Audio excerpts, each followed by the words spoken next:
Нацистердің саясаты Германия тұрғындарына қандай әсерін тигізді?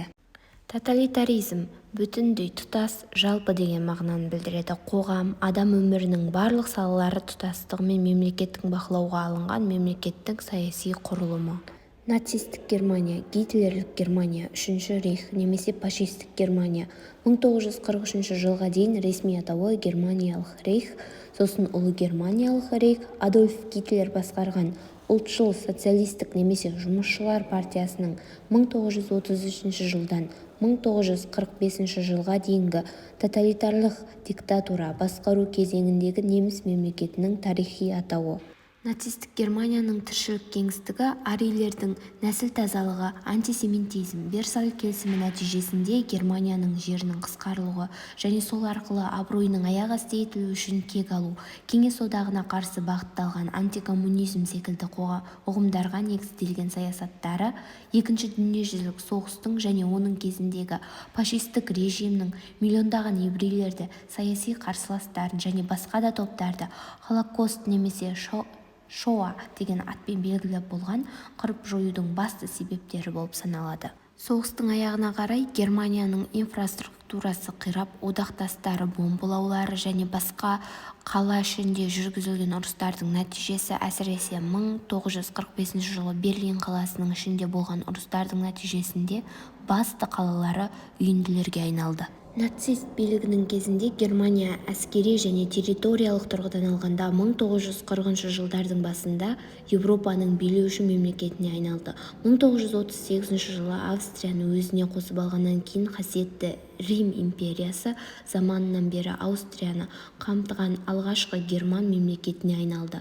Нацист режимі 1945 жылы күйрегеннен кейін Аустрия қайтадан тәуелді мемлекетке айналды. Сол күйреудің тағы бір нәтижесі Германия өзінің Пруссия деген өте маңызды тарихи аймағынан толығымен айырылып қалды.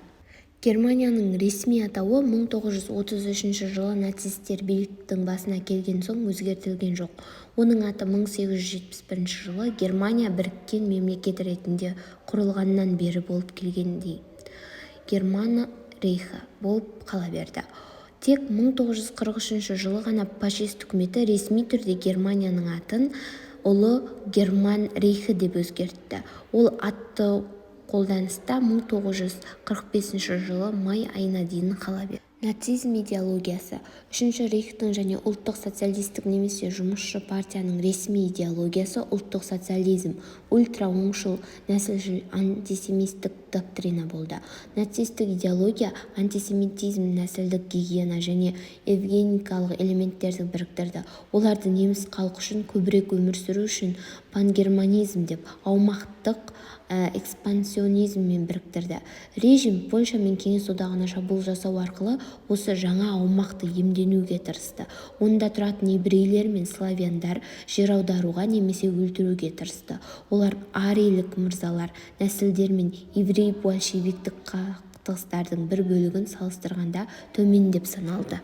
Нацисттер өмірге лайықсыз деп санайтын басқа да адамдардың арасында ақыл-есі кем, сығандар, гомосексуалдар, йога-вакуагерлері және әлеуметтік маргиналдар болды. Сонымен қатар масондар қатты бақылауға және қудалауға ұшырады. Нюрнберг нәсілдік заңдары. 1935 жылы 15 қыркүйекте Нюрнберг заңдарының сипаттамасы және 1935 жылы 14 қарашадағы Нюрнберг заңдары нәсілдік сәйкестендірудің құқықтық негізі құрылды. Тек 4 еврей емес, неміс ата-әжелері бар адамдар, сол жақтағы жоғары қатардағы 4 ақ шеңбер немесе неміс ханы болған. Нацисттер еврейді 3-4 еврей ата-әжесінен шыққан адам ретінде анықтады. Жоғары оң жақтағы қара шеңберлер ортасында араласқан бірнеше немесе екінші дәрежелі адамдар тұрды. Еврей атасы мен әжесі бұрын-соңды еврей діни қауымдастығының мүшесі болған адам ретінде анықталды. Сондай-ақ рұқсат етілген некелердің және тыйым салынған некелердің тізімін қамтыды. Еврейлерді қудалау. Еврейлерді кемсіту билікке келгеннен кейін бірден басталды. Мүшелерінің еврей кәсіпорындары мен синагогалардың бір айлық шабуылдарынан кейін 1933 жылы 1 сәуірде Гитлер еврей кәсіпорындарына ұлттық бойкот жариялады. 7 сәуірде қабылданған кәсіби азаматтық қызметті қалпына келтіру туралы заң арийлік емес барлық мемлекеттік қызметшілерді заңгерлік кәсіп пен мемлекеттік қызметтен кетуге мәжбүр етті. Осыған ұқсас заңнама көп ұзамай басқа еврей мамандарының тәжірибе жасау құқығынан айырылды.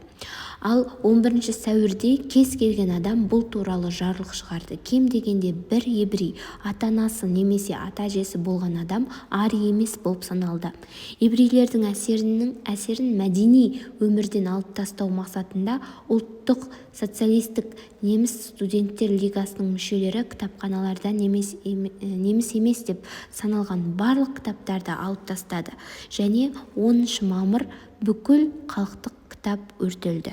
Режим зорлық-зомбылық пен экономикалық қысымды пайдаланып, еврейлерді өз еркімен елден кетуге шақырды. Еврей кәсіпорындарына, базарларға кіруге тыйым салынды, жарнамаларға тыйым салынды және мемлекеттік келісімшарттарға қол жеткізуден айырылды. Азаматтар қудаланып, қатыгез шабуылға ұшырады. Көптеген қалаларда еврейлерге кіруге тыйым салынатын тақтайшалар ілулі тұрды. Сынған әйнек түні.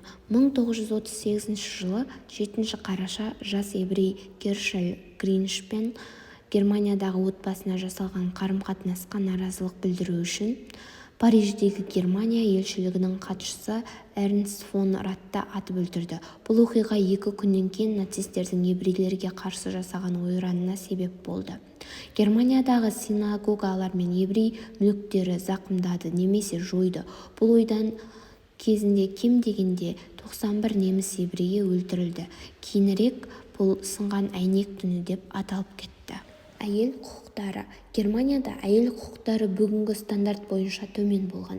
Әйелдерге үкімет орындарында заңгер, сот, дәрігер ретінде жұмыс істеуге тыйым салынды. Гитлер елдің демократиялық ситуациясын жайын ойлап және туылу деңгейін арттыру патриоттық міндет пен әйелдердің мақсаты болып саналған. Геббельс айтуы бойынша әйелдің мақсаты әдемі болып өмірге балаларды әкелу. Германияда әр әйел елге бір баладан сыйлау керек деген лозунг таратылған. Бірақ туылған бала арийлік нәсіл және ұл бала болу қажет. 8 немесе одан да артық бала туған анаға неміс анасы деген медаль берілді. Оқу жүйесі. Жаңа идеологиямен бірге жаңа оқу жүйесі де келген. Нацистер балаларды оқытуына көп назар аударған. Мектептерде балаларды физикалық және әскери дайындықтан өткен. Оқушы дене шынықтырудан нормаларды тапсыра алмаса, оны мектептен шығару мүмкін еді. Идеологиялық сабақтар басқа пәндерге қарағанда артық көрілген. Неміс тарихы керісінше фашистердің үкіметіне келуінен бастап ежелгі әлемге дейін өткен. Рассалық биология пәні енгізіліп, балаларға нәсілдік тазалық үйреткен. Соғыстан кейінгі кезең. Фашистік Германия мемлекеттің құрылымдары 2-ші дүниежүзілік соғыста жеңіліске ұшырағаннан кейін өз қызметін тоқтатты. 1933-1945 жылдары Германияның нацистік басшылығы қатал ішкі және сыртқы саясат жүргізді. Оның ұйымдастырушылары Нюрнберг сотында сотталды. Германияның кейбір күш құрылымдары СС немесе гестапо қылмыстық ұйымдары деп танылды. Достар, каналға тіркеліп лайк басуды ұмытпаңдар.